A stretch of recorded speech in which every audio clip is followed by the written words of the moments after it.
வணக்கம். Kovai tipper lorry உரிமையாளர்கள் மற்றும் வியாபாரிகள் சங்கம் சார்பாக இன்றைக்கு மாவட்ட கலெக்டர் அவர்களை சந்தித்து எங்களுடைய கோரிக்கை மனு கொடுக்கறதுக்கு வேண்டி வந்திருக்கிறோம்.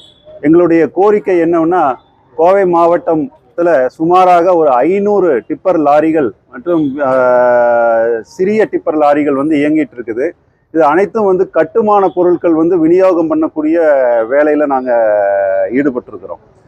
இப்போ சமீப காலமாக பார்த்தீங்கன்னா, கோவை மாவட்டத்தில் விவசாயத்துக்கு உபயோகப்படுத்தக்கூடிய டிராக்டர் ட்ரெய்லர் மூலமாக இந்த கட்டுமான பொருட்கள் விநியோகிக்கக்கூடிய பணியை சிலவங்க செஞ்சுட்டு இருக்கிறாங்க. இதனால் என்ன பாதிப்பு ஏற்படும் சொல்லிச்சுன்னா, அந்த டிராக்டர் ட்ரெய்லர் முதலாவதாக விவசாய பணிக்கு மட்டும்தான் யூஸ் பண்ணணும்.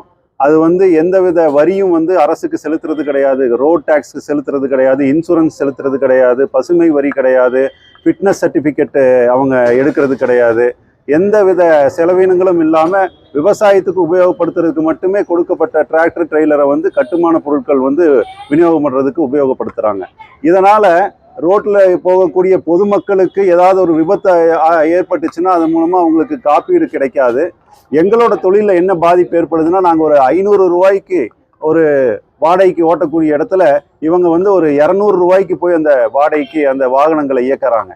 அதனால் இந்த டிப்பர் தொழிலை முறையாக அரசுக்கு அனைத்து வரியும் கட்டி செலுத்தி இயங்கி கொண்டிருக்கக்கூடிய 500 டிப்பர் லாரி உரிமையாளர்கள் நேரடியாக அவங்களுடைய தொழில் பாதிப்பு ஏற்படுது.